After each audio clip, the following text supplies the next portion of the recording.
성령 강림절을 맞아요. 택한 본문은 에베소서 5장 16절부터 18절까지입니다. 그리고 말씀 전거 제목은 그들은 과연 성령의 사람들인가 이렇게 정했습니다.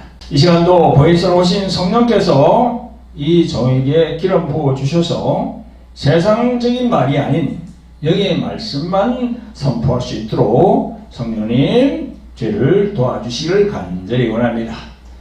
할렐루야 아멘. 네, 오늘 하나님께서 주신 본문 말씀을 한번 같이 이렇게 봉독해 보겠습니다. 본문 말씀이 에베소서 5장 16절 18절이죠. 그죠? 시작. 세월을 아끼라 때가 악하니라. 그러므로 어리석은 자가 되지 말고 오직 주의 뜻이 무엇인가 이해하라.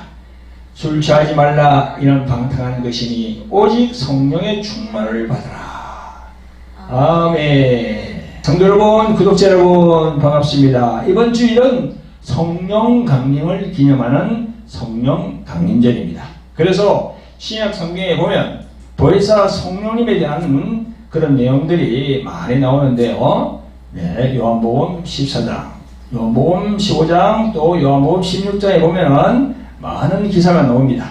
오늘은 또 다른 본문 바울 사도가 에베소 교회에 전한 서신 중에서 5장에 보면은 성령에 대한 구절이 나옵니다. 그래서 우리 조금 전에 봉독했죠. 16절부터 18절까지 그 말씀을 도입하여서 오늘 이 말씀을 전하기를 원합니다. 성도 여러분, 오늘 본문의 첫 구절에 세월을 아끼라, 때가 악하니라 이렇게 되어 있습니다. 여러분, 사도 바울이 이 서신을 에베소 교회로 보낸 것이 지금으로부터 2000년 전입니다. 그죠? 지금의 시대도 악하지만 그 당시 2000년 전에 그때도 참 악한 일들이 많은 것 같습니다. 그래서 이 세월을 아끼라고 때가 악하니라 그렇게 사도 바울이 전가하고 있습니다. 특히 에베소서 5장 오늘 본문에서 앞으로 가면 에베소 4장 쪽으로 한번 가보면요, 참 여러 구절들이 많이 나옵니다. 이 구절들을 읽으면서 지금 21세기를 살고 있는 우리 한국 기독교회의 이 목사님들, 그죠? 또 성도님들 이런 걸 우리가 생각하면서 그 말씀과 대조를 해서 우리가 많이 느낄 수가 있습니다. 사도 바울이 이 에베소 4장에다가 그걸 다 이게 많이 기록을 해놨습니다. 4장 14절에 한번 볼까요? 이는 우리가 이제부터 어린아이가 되지 아니하여 사람의 괴술과 간사한 유혹에 빠져 모든 교훈의 풍조에 밀려 요동치 않게 하려 함이라. 여기 보니까 사람의 괴술, 간사한 유혹에 빠지고 또 모든 교훈, 즉 세상적인 교훈이겠죠, 그죠? 이런 것들에 밀려서 우리 신자들이 요동한다는 겁니다. 여러분, 여기 나오는 지금 에베소 4장에 나오는 이 구절들이 이 세상 사람들에게 얘기하는 게 아니거든요.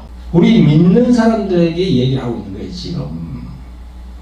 그래서 지금 우리가 2024년을 살고 있는 이 시점에서 우리가 가만히 돌아보면요, 이게 이 보통 말씀이 아니에요.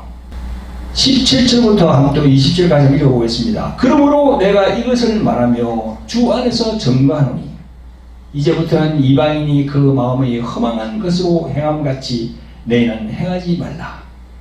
저희 총명이 어두워지고 저희 가운데 있는 무지함과 저희 마음이 굳어짐으로 말미암아 하나님의 생명에서 떠나 있도다. 이렇게 말씀하고 있어요. 그 당시에 예수님을 믿는 그런 교인들에게 사도 바울이 편지를 써서 보낸 겁니다. 이 세상 사람들이 얘기한 게 아니거든요. 이 기사를 보면서 우리가 우리 자신들을 한번 되돌아봐야 돼. 목사를 위시해서 목사, 장로, 권사, 집사, 전도사, 강도사 다 우리가 돌아봐야 돼요. 사도 바울이 왜 이렇게 적어놨겠습니까? 계속 이어서 저희가 감각 없는 자 되어 자신을 방탕에 방임하여 모든 더러운 것을 욕심으로 행하되 오직 너희는 그리스도를 이같이 배우지 아니하였느니라 그랬어요. 여기 노래자 감각 없는 자, 감각이 없는 거야. 이 감각이 없다는 게 뭘 얘기합니까? 우리 육체의 감각이 없다는 걸 얘기합니까? 아니면은 어떤 걸 얘기해요? 영적인 감각이 없다는 거겠지. 바울이요, 에베소 교회에 있는 교인들의 그런 소식을 들으니까 이방인들, 즉 예수님을 믿지 않은 불신자들이 허망한 짓을 해온 같이 교인들이 총명이 어두워지고 무지하고 마음이 굳어진 상태로 하나님의 생명에서 떠나 있는 신자들이 많다는 겁니다. 지금 우리가 살고 있는 이 세대가 그래요. 생명이 있는지 없는지 모르는 사람들이 엄청 많아. 그래서 오늘 이 성령 강림절에 어떤 말씀을 선포할까 이게 참 기도하면서 고민을 많이 했는데 이 말씀을 주시면서 듣기가 좀 거북하잖아요. 그들은 과연 성령의 사람들인가? 세상 사람들 보고 얘기하는 게 아니고 우리 목사를 위시한 장로, 권사, 집사, 전도사, 강도사 그들을 향해서 얘기하는 거죠. 자, 그래서 25절, 32절까지 계속 읽어보겠습니다. 그런즉 거짓을 버리고 각각 그 이웃으로 더불어 참된 것을 말하라. 이는 우리가 지체가 됨이니라. 분을 내어도 죄를 짓지 말며 해가 지도록 분을 품지 말고 마귀로 틈을 타지 못하게 하라. 29절에 무릇 더러운 말은 너희 입 밖에도 내지 말고 오직 덕을 세우는데 소용되는 대로 선한 말을 하여 듣는 자들에게 은혜를 끼치게 하라. 하나님의 성령을 근심하게 하지 말라. 그 안에서 너희가 구속의 날까지 인치심을 받았느니라. 너희는 모든 악독과 노함과 분냄과 떠드는 것과 휘방하는 것을 모든 악의와 함께 버리고 서로 인자하게 하며 불쌍히 여기며 서로 용서하기를 하나님이 그리스도 안에서 너희를 용서하신 같이 하라. 예, 여러분 이 8구절 짧은 단락 안에 우리 종들, 그죠? 목사, 장로, 권사, 강도사, 전도사 그들의 모습이 다 들어있어요. 이 안에. 여러분 어떻게 생각하십니까? 누가 그러던가요? 이 마지막 시대는 영분별의 시대라고 그렇게 얘기하더라고요. 영분별을 잘 해야 된다는 거지. 여러분 교회를 잘 다니다가 여호와의 증인이 또 이상한 곳에, 그죠? 뭐 신천지 그런 데로 가는 사람들이 있어. 잘 다니다가 미혹된단 말이죠. 그래서 영분별을 잘 해야 됩니다. 여러분 요즘은요 20, 30년 전보다 이 판이하게 사회 환경이 달라졌어요. 앞으로는 더 바뀔 겁니다. SNS의 발달, 그리고 뭐 페이스북, 트위터, 그 다음에 카톡 등으로 비신자나 또 혹은 신자나 한 공간 안에서 메시지를 주고받고 그렇게 하고 있거든요. 근데 이 목사라는 사람들이 이 사회에 큰 영향을 끼치는 그런 사람들입니다. 그죠?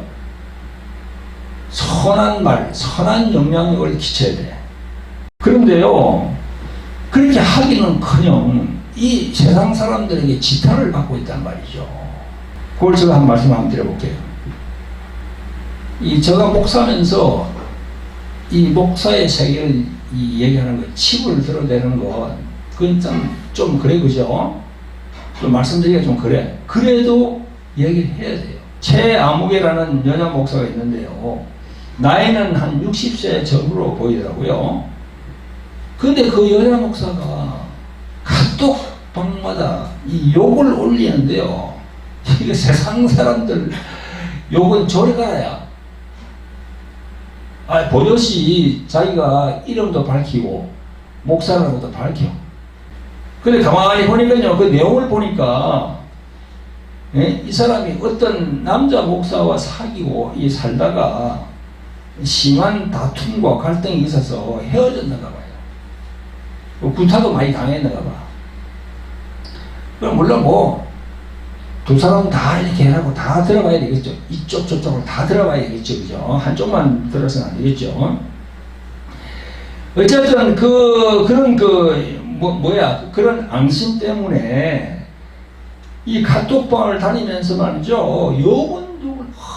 그런 욕을 다 올려놨어요. 과연 이 사람이 성령의 사람입니까? 여러분, 목사라는 타이틀을 달면 다 성령의 사람입니까? 결론은 아닙니다. 조금 전에 읽은 에베소서 4장 29절에 뭐라고 했습니까?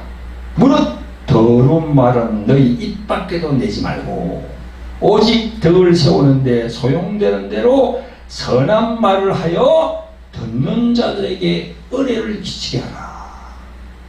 아멘. 이렇게 사도 바울은 다 적어놨거든요. 그 다음에 뭐라고 했어요? 성령을 근심하게 하지 말라 그랬어요. 성령을 근심하게 해서는 안 된다는 거야.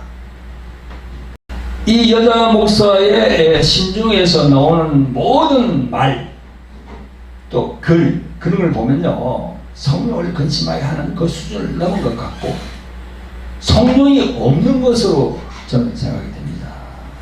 사모님도 그 목사에게 권면의 글도 올리고 또 여러 사람들이 지적했지만 그 여자 목사는 거친 기미가 없어요. 지금도 계속 올라오고 있어요. 복사해가지고 계속 자기 자신도 뭔가 잘못되었다는 것을 알 텐데 통제가 안 되는 겁니다. 여러분, 여기 32절, 그죠? 앞으로 넘어가서 4장의 32절에 뭐라고 되어 있습니까? 서로 인자하게 하며 불쌍히 여기며 서로 용서하기를 하나님이 그리스도 안에서 너희를 용서하신 같이 하라. 이렇게 되어 있잖아요. 사도 바울이 적어놨잖아요. 자신에게 해를 끼친 상대를 용서해야 된다는 겁니다. 사도 바울 이야기는. 왜냐하면 내가 예수 그리스도 안에서 그 예수님의 피로 용서를 받았거든. 그래서 마태복음 6장에 보면요, 주 기도문의 그 12절에 딱 보면 이래 나옵니다. 우리가 우리에게 죄 지은 자를 용서하여 준 것 같이 우리 죄를 용서하여 주옵시고. 예수님이 이렇게 말씀했어요. 여기도 용서가 나오잖아요. 그런데 그게 마태복음 6장 13절에 더 무서운 말씀이 나와요. 용서 안 하면 어떻게 된다는 걸 다 적어놨어요. 예수님이. 너희가 사람의 과실을 용서하면 너희 하나님 아버지께서도 너희 과실을 용서하려니와 너희가 사람의 과실을 용서하지 아니하면 너희 아버지께서도 너희 과실을 용서하지 아니하시리라. 이렇게 분명하게 다 기록해놨어요. 여기는 너희 하잖아. 그죠? 3인칭이야. 근데 이걸 1인칭으로 바꾸면 너, 바로 나에게 해당되는 거예요. 내가 이 치유사역을 계속 하면서 내가 당부한 거 있잖아요. 상대방을 용서하지 않고 원한 정오 그런 걸 갖고 있으면 나중에 어떻게 된다? 자기 몸에 병이 생겨. 자기 몸에 병이 생깁니다. 용서해야 돼요. 그리스도 십자가로 다 보내야 돼요. 안 보내면 그게 마음에서 육체로 넘어오게 되는 겁니다. 성도 여러분, 구독자 여러분, 마태복음 18장 초반부에 보면 예수님은요, 연자맷돌에 관한 말씀을 합니다. 이 연자맷돌이 얼마나 무겁습니까? 엄청 무거워요. 그 곡식을 가는 연자맷돌. 많은 영혼 예수님에게로 돌아오는 것을 막는 사람, 많은 사람들이 주께로 돌아오려고 하는데 자신의 행동으로 그 사람들을 실족해 하는 사람, 그런 사람들은 연자맷돌을 메고 깊은 바다에 빠지게 한다. 그랬어요. 예수님께서. 얼마나 이 무서운 말씀입니까? 이 조금 전에 여자 목사의 경우를 이야기했는데, 이 예수님 믿지 않는 불신자들이 볼 때 교회를 안 나가. 아니 목사가 저러는데 내가 왜 교회를 가냐. 선한 영향력을 끼쳐야 되는데 이 악한 영향력을 끼치잖아요. 그럼 예수님이 뭘 했습니까? 그 종에게 연자맷돌을 매겼다는 거야. 기쁜 바다에 빠진다. 그게 무슨 말인데 이게? 천국 못 간다는 겁니다. 절대 천국 들어오게 안 한다는 거지요. 여러분, 우리 모두가 겸허한 마음으로, 낮아진 마음으로 이 예수님의 말씀에 영적 의미를 부여하고 회개하고 예수님께 바로 서시기를 예수 그리스도의 이름으로 축원드립니다. 아멘. 성도 여러분, 구독자 여러분, 에베소서 5장으로 넘어가면 조금 더 우리들 지금 세계에서 행해지고 있는 일들과 비교해서 우리가 많이 느낄 수 있습니다. 에베소서 5장 6절 7절 한번 볼까요? 누구든지 헛된 말로 너희를 속이지 못하게 하라. 이를 인하여 하나님의 진노가 불순종의 아들들에게 임하나니 그러므로 저희와 함께 참여하는 자 되지 말라. 또 9절 11절에 빛의 열매는 모든 착함과 의로움과 진실함에 있느니라. 주께 기쁘시게 할 것이 무엇인가 시험하여 보라. 너희는 열매 없는 어두움의 일에 참여하지 말고 도리어 책망하라. 이렇게 되어 있어요. 사도 바울이 이렇게 기록을 딱 해놨습니다. 성도 여러분, 오늘 본문 에베소서 5장 16절 18절 앞에 이렇게 다 나와 있는데요. 조금 전에 제가 말한 6절부터 나오는 9절이 지금 이 시대를 살아가고 있는 우리들 신자들에게 또는 그 신자들을 양육하고 가르치는 목사들에게 하시는 말씀으로 들리는 것은 저 혼자만 그렇게 들릴까요? 저 혼자만 그렇게 들릴까요? 여러분 교회도 그렇게 안 들립니까? 여러분, 우리 지금 기독교 안에서도 이름이 알려진 지도자급인 목사들이 정말 헛된 말로 신자들을 얼마나 쏘고 있습니까? 여기 9절에 보니까 빛의 열매는 모든 착함과 어려움과 진실함에 있다 했습니다. 여기에 빛의 열매가 무엇을 의미합니까? 빛의 열매. 빛은 밝은 거예요. 어두움이 아니라. 빛의 열매는 뭐죠? 바로 성령의 열매 9가지입니다. 그 성령의 열매 9가지는요, 모든 착함과 어려움과 진실함으로 연결이 되는 거예요. 성령의 열매 9가지. 제일 처음에 사랑, 희락, 화평 차 나가다가 나중에 온유, 절제 딱 나오잖아요. 여러분, 많은 사람들이 지금 국내외에 있는 많은 사람들이, 양식이 있는 사람들이 한국의 기독교가 세상의 빛과 소금이 되지 못하고 타락하여서 퇴보하고 있다고 그렇게 진단하고 있습니다. 그들은 세 가지를 들고 있더라고요. 교회가 3대 죄악에 빠져 있다는 겁니다. 그게 뭔가 하면 첫째가 돈이나 물질, 첫째가. 두 번째는 뭐냐면요, 이 성 문제입니다. 성 문제. 세 번째가 뭐냐? 명예. 명예를 추구한다는 거야. 목사들이. 그러니까 우리가 이 세 가지를 가만히 생각해 보면요, 2000년 전에 예수님과 그 12 제자들이 어떻게 생활했는가를 우리가 가만히 보면은 우리가 알 수가 있는 거예요.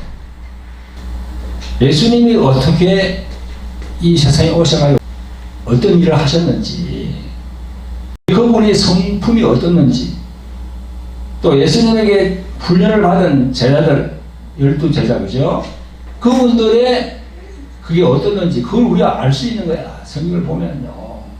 그래서 많은 사람들이 그 예수님의 심령을 가자 그러잖아요. 며칠 전에 저는요, 이 CBS 방송에서 어떤 통계를 전문으로 하는 그 회사의 담당자가 나와서 그 MC하고 대담하는 걸 나왔습니다. 우리나라 한국의 기독교 인구가 점점 줄어들고 있답니다. 뭐 1000만 하던 때는 그건 옛말이고요. 지금은 코로나19를 거치면서 450, 500만, 그냥 거의 반토막이 났어. 근데 연령별로 보니까, 점검을 해보니까 20대에서 40대가 예전보다 절반 가까이 빠져나갔답니다. 여러분, 20대에서 40대 고청에 있는 그 사람들이 왜 교회를 나오지 않고 세상으로 다시 갔나? 넘어져 있나? 이렇게 점검을 해봤더니 첫째가 설교에 문제가 있다는 겁니다. 설교의 첫째는 뭐냐면 권위주의, 비민주적인 그런 율법적인 설교가 많다는 거죠. 복음이 없다는 거야, 복음이. 그 다음에 둘째는 교회가 세상의 이념적, 정치적 분위기에 너무 깊이 관여되어 있어서 그에 따른 종용하는 설교가 이 젊은이들한테 마음에 안 든다는 거야. 그래서 그게 싫어서 교회를 안 난다는 거예요. 여러분, 이게 내가 보니까 맞더라고요. 이게 언제부터인가 이 한국의 개신교 교회가 세상의 빛과 소금의 역할을 잊어버리고 세상 정치에 깊이 관여하고 있거든요. 여러분, 이런 하나님의 말씀, 성경에서 말씀하는 것과는 정반대라고 하고 있어요. 여러분, 2000년 전에 그 예수님과 그 12제자의 삶을 보라고 내가 조금 전에 말씀드리는데, 그분들이 2000년 전에 지금처럼 뭐 정치 그런 데 관여했습니까? 아니, 예수님이 그 로마 제국 그게 막 해가지고 뭐 이리 막 하면서 막 난리를 쳤습니까? 그럼 없어요. 예수님은 오히려 하나님 것은 하나님에게, 가이사 것은 가이사에게 그렇게 말씀했어요. 그런 가르침을 받은 그 제자들은요, 예수님과 똑같이 그렇게 행했습니다. 지금 완전히 반대로 가고 있어요. 그리고 신자들 30대, 40대의 신앙을 조사해 보니까 거의 한 30% 정도가 하나님은 믿는데 예수님은 잘 모르겠다는 겁니다. 하나님을 믿어. 근데 예수님을 모르겠다는 거예요. 이게 뭡니까? 하나님을 믿는데 예수님을 이 세상에서 얘기하는 4대 성인 중에 한 사람으로 보는 거예요. 여러분, 이게 바로 그 삼일째 하나님에 대한 교리. 이 기독교의 삼일째 하나님에 대한 교리가 얼마나 중요합니까? 모르고 있다는 거예요. 가르치지 않았다는 거예요. 목사들이 제대로. 그리고 이들은요, 가나안 성도. 여러분, 가나안 성도라는 얘기 들어봤어요? 가나안 성도.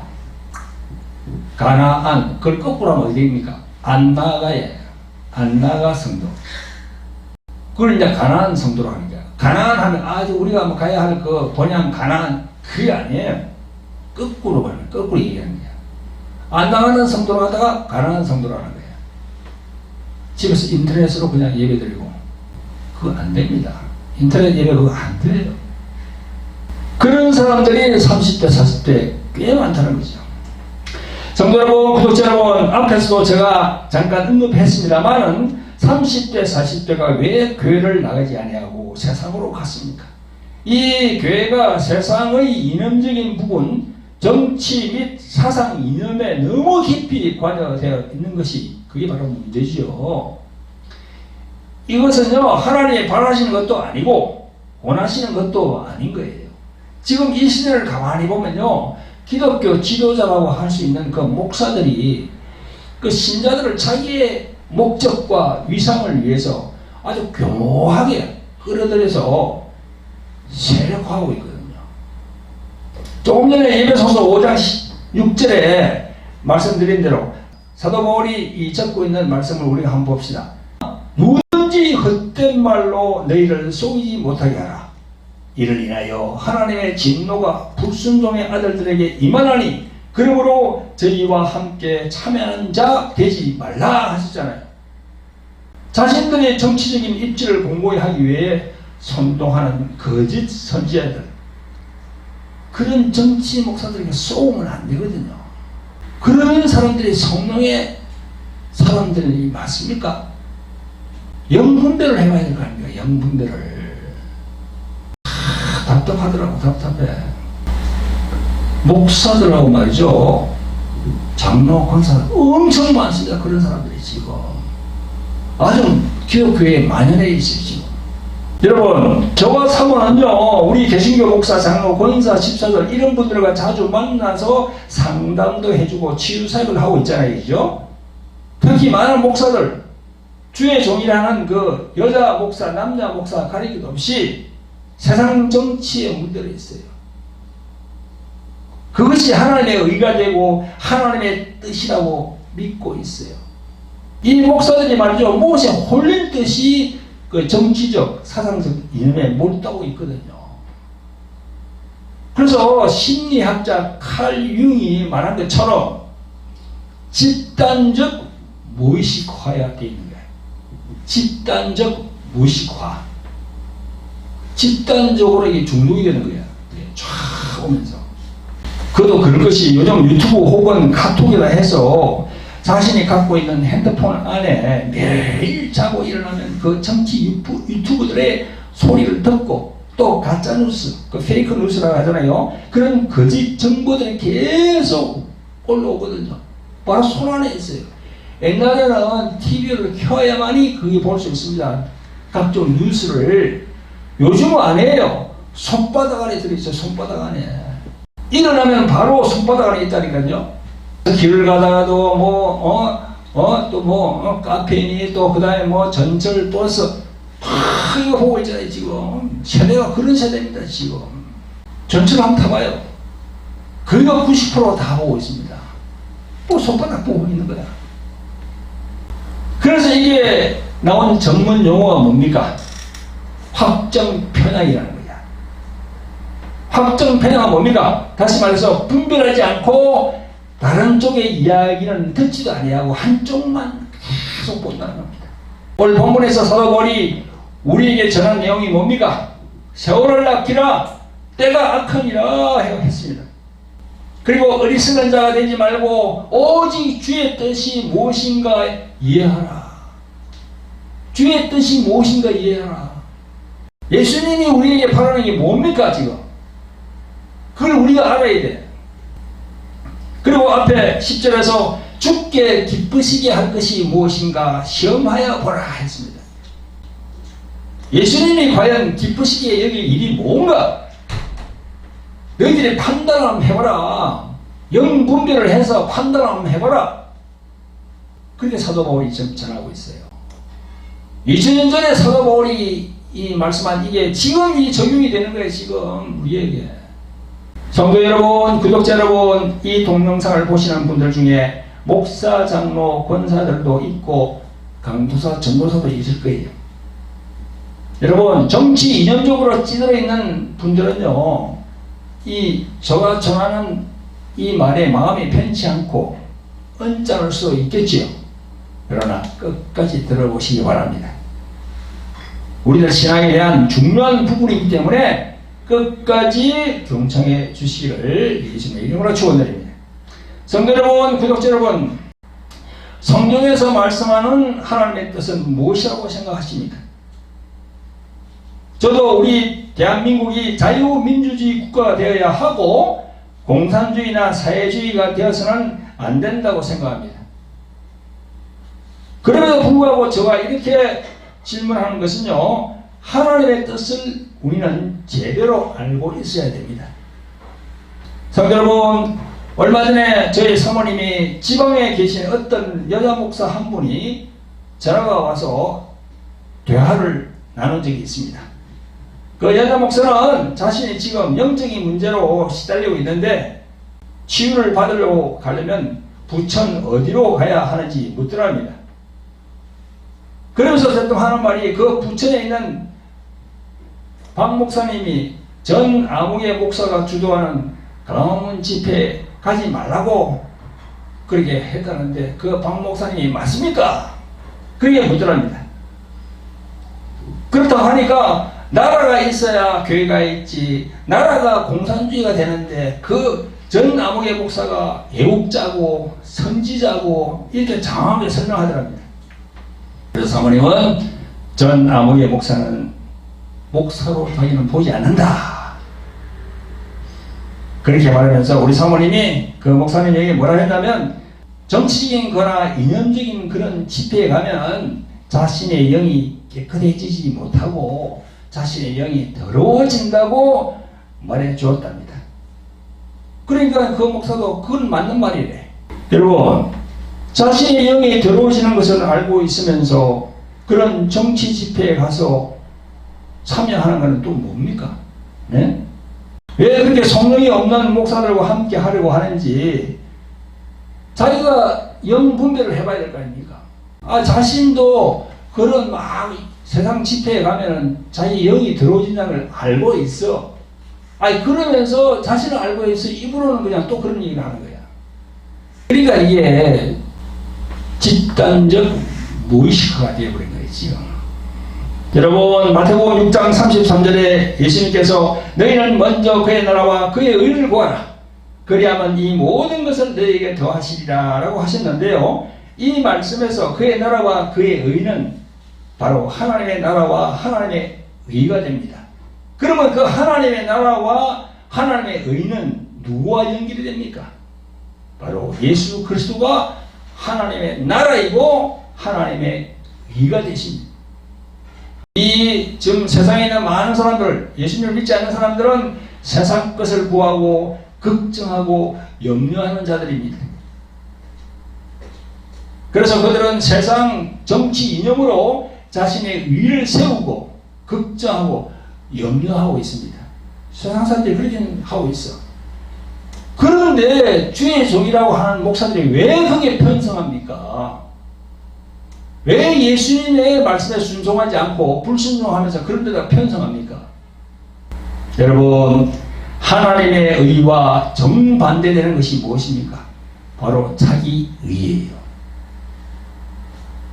하나님께서 제일 싫어하는 것이 자신을 내세우는 자기 의가 강한 자. 하나님이 제일 싫어합니다. 신약 성경에 보면요, 예수님과 바리새인과의 논쟁도 자기 의, 그 부분입니다. 그 때문에 바리새인들하고 예수님과 그렇게 끝없이 논쟁을 한 겁니다. 자기 의를 내세우는 자는요, 절대로 천국에 들어갈 수가 없습니다. 저도 공산주의가 싫고 자유민주주의가 우리에게 좋은 사상이고 좋은 제도이긴 하지만 하나님께 맡기지 않고 내가 뭔가를 이루어내겠다고 하는 그 자체가 바로 자기 의가 되는 거예요. 오늘 본문 앞에 있는 에베소 4장 14절에 이는 우리가 이제부터 어린아이가 되지 아니하며 했어요. 이 무슨 말씀입니까? 어린아이. 철이 없다는 거예요. 영분별을 잘 하라는 거죠. 사도 바울이. 사람의 교술과 간사한 유혹에 빠져 모든 교훈의 풍조에 밀려 요동치 않게 하려 합니다. 사람의 개술, 간사한 유혹, 모든 교훈의 풍조에 밀려서 요동한다. 그게 우리 목사를 비롯한 주의 종들에게 향한 말씀이에요. 요동치고 있잖아 지금. 본연의 임무는 다 저버리고 많은 목사들이 무엇에 홀린 것 같이 정신을 못 차리고 있어요. 그래서 말씀만 이 전하는 강대상에서 목사들이 정치적, 사상적 그런 말을 계속 하니까 30대, 40대가 교회를 떠나가는 거예요. 여러분, 저는 항상 얘기합니다. 우리는 좌파, 우파, 보수, 진보 이게 아니라 우리 목사들과 신자들은요, 예수 그리스도, 그 예수님 파가 되어야 돼요. 제가 옛날에 노예에 소속되어 있을 때 그 노예에 함께 있었던 어떤 여자 목사 이야기인데요. 그게 아마 코로나19 전이니까 한 5년 내지 6년 전일 거예요. 그 목사는요, 단체 카톡방에 돌아다니면서 정치글을 올려요. 그래서 이 상대편 사람들하고 싸우고 서로 고소하고 그래서 재판 법정에 들락날락하고 그런 걸 내가 봤거든요. 근데 요즘 보니까 여전히 그렇게 하고 있어 지금. 그게 자기 사명이래. 이런 목사들이 한두 사람들이 아닙니다 지금. 완전히 무슨 홀린 것처럼 그렇게 하고 있어요 지금. 그런 목사들은 왜 안수를 받았는지, 그런 정치 노름하라고 하나님이 목사 안수를 줬습니까? 영혼 구련하라고 땅끝까지 가서 예수님을 전도하고 예수님을 선교하라고 목사 안수 줬지? 그거 하라고 했어요? 이런 분들에게 꼭 필요한 구절이 앞에서 제시한 에베소서 4장 17절부터 20절까지 말씀입니다. 제가 한번 읽어보겠습니다. 그러므로 내가 이것을 말하며 주 안에서 증거하노니, 사도 바울이 다 얘기하는 겁니다.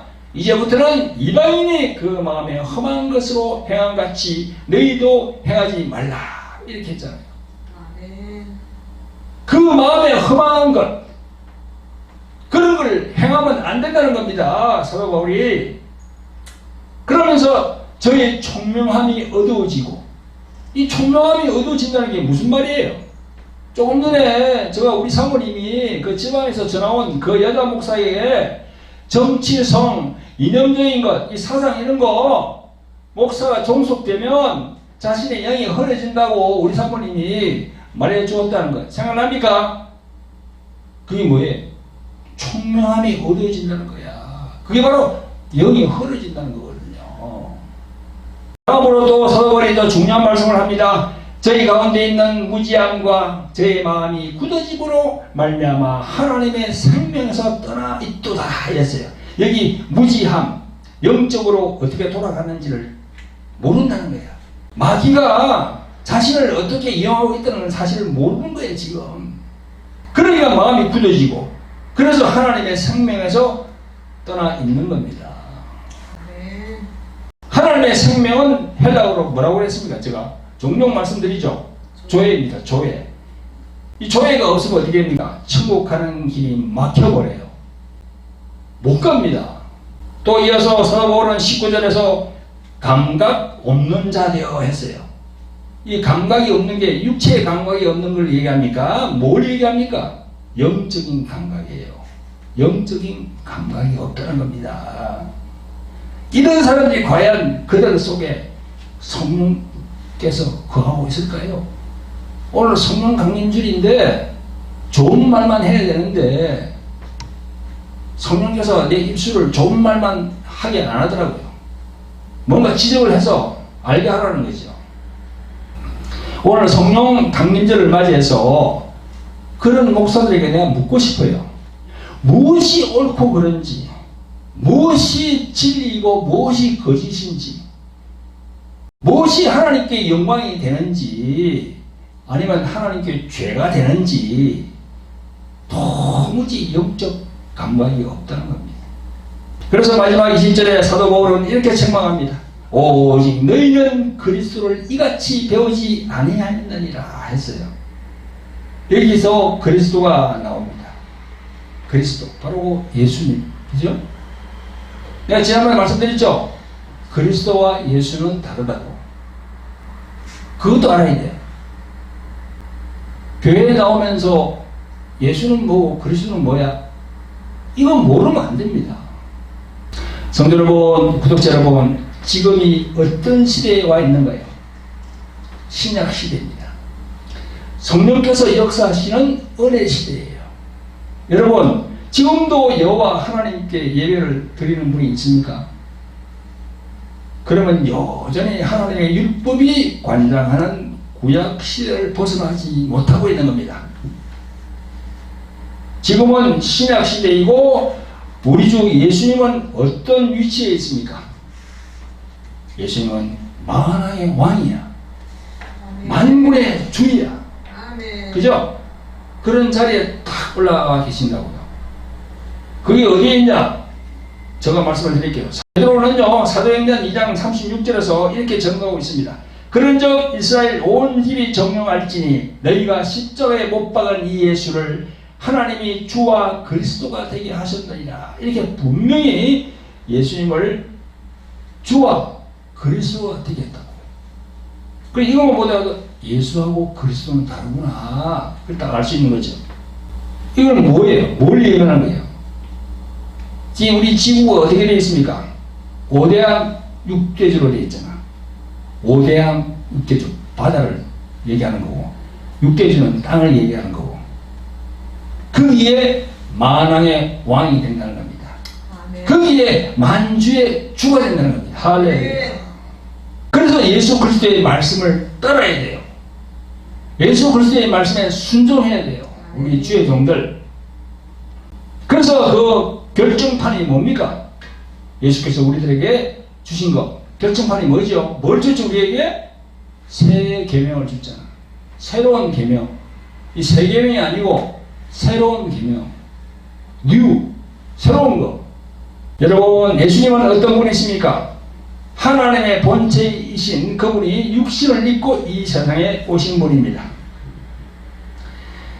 그리스도께서 우리에게 주신 새 계명은 마태복음 22장에 잘 나옵니다. 37절부터 거기에 두 계명이 나옵니다. 하나는 하나님을 사랑하는 것이고 하나는 또 너의 이웃을 너의 몸과 같이 사랑하라. 그죠? 이 두 계명이 온 율법과 선지자의 강령이니라 라고 말씀하셨어요. 그리고 요한복음 13장 34절에 보면요 예수님은 이렇게 말씀합니다. 새 계명을 너에게 주노니 서로 사랑하라 이렇게 했어요. 서로 사랑하라. 사랑입니다. 사랑. 여러분 우리 목사, 장로, 권사 이 중직자들이 이 한국 교회의 제일 문제가 뭡니까? 마음에 사랑이 없어. 너무 강박한 거야. 사랑이 없어. 그건 뭐예요? 심령이 메말랐다는 거야. 심령이 헐벗었다는 거야. 그래서 목사 안수 받은 그런 목사라는 직분을 가지고 있으면서 세상에 잡다한 그런 일에 끼어거리고, 그죠? 또 정치 싹군들 목사 있잖아요. 그 목사를 따라다니고 그 자들이 무슨 애국자인 양 선전하고 그런 목사들이 얼마나 많습니까 지금. 조금 전에 말씀드린 예배소 4장 20절에 저희 마음이 굳어짐으로 말미암아 하나님의 생명이 떠나 있다. 사도 바울이 그렇게 얘기했잖아. 이 말씀을 무섭고 두려운 말씀으로 받아들여야 됩니다. 우리 모두는 저를 포함해서 다 그렇게 받아들여야 돼요. 예수님의 새 계명 서로 사랑하라. 이 말씀에 순종하여서 이 어두운 세상에 빛과 소금이 되어서 본래의 주의 종들로 돌아가시기를 예수 그리스도 이름으로 축원드립니다. 아멘. 성도 여러분, 구독자 여러분, 우리들 목사, 장로, 권사들과 이들에게 양육을 받는 신자들은요, 정치적 이념 등에서 어느 한쪽으로 편중되어서는 세상의 빛과 소금의 역할을 할 수가 없습니다. 철저히 중립이 되어야 합니다. 어느 한쪽에 속하면 다른 한쪽에서 적대시하고 상종하지 않기 때문에 예수님의 복음을 전할 수가 없어요. 며칠 전인가요? 저는 우연히 저희 동네 시장에 물건을 사러 갔는데 시장 한복판에서 싸움이 막 벌어지고 있더라고요. 그래서 사람들이 훅 모여서 막 구경하고 있는. 근데 싸우는 사람 한쪽 편에 보니까 이 교회에 나가는 여자 권사야. 뭐 어떻게 뭐 전도하다가 이 전도 하면서 전 아무개 목사가 나라를 구한 예국 목사고 어쩌고 막 그랬는가 봐요. 그러니까 그 앞에 있는 사람이 막 난리를 치는 거야. 에? 그러면서 두 사람이 막 싸우는 거예요. 여러분, 이게 지금 이런 상태예요. 에? 이런 상태예요. 그러니까 무슨 전도가 되겠습니까? 그러니까 전도할 때는, 선교할 때는 무슨 자익이니 우익이니 뭐 어쩌니 절대 말하면 안 돼요. 자신이 선거할 때 자신이 축구를 그렇게 선거를 하는 거는 자기가 할 수 있지. 그러나 우리가 전도 보복을 잘할 때는 절대 그런 얘기를 하면 안 됩니다. 그래서 지금 이 기독교가 완전히 쑥대밭이 되어버렸다니까 지금. 저는 똑같네요. 이 목사님들과 우리 성도님들을 꼭 명심하시기 바랍니다. 성도 여러분, 구독자 여러분, 이제 오늘 말씀을 마무리할 시간이 됐습니다. 오늘 성령 강림절을 맞이하여서 우리 기독교에서 잘못 알고 있는 부분이 있는데 바로 우리가 흔히 말하고 있는 성령 충만에 대한 정의입니다. 성령 충만이라는 말은 뭘 얘기할까? 그 정의에 대한 부분이에요. 여러분, 성령 충만은 어떤 것이라고 지금 생각합니까? 그냥 기도 많이 하면 그것이 성령 충만이라고 합니까? 기도 많이 하면요, 우리들에게 성령의 능력이 임하는 것은 맞습니다. 세상의 무당들도 똑같은 방식으로 기도 많이 하면 그 신들로부터 능력을 받아서 영적인 이 점을 칩니다.